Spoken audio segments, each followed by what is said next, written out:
ഇന്നത്തെ രാഷ്ട്രീയത്തെ എങ്ങനെയാണ് വിലയിരുത്തുന്നത്? കാരണം കേരളം എന്ന് പറഞ്ഞാൽ എൻറ്റയർലി ഡിഫറെന്റ് ആണ് ഇന്ത്യയിലെടുത്ത് നോക്കുകയാണെന്നുണ്ടെങ്കിൽ തന്നെ.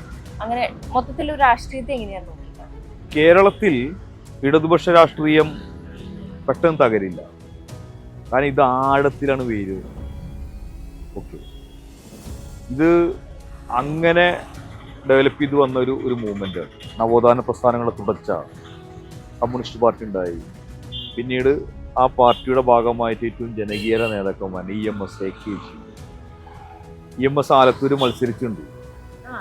ഈ എൻ്റെ മണ്ഡലത്തിന്റെ ആദ്യ രൂപമായ ആലത്തൂർ അന്ന് വലിയ മണ്ഡലമാണ്.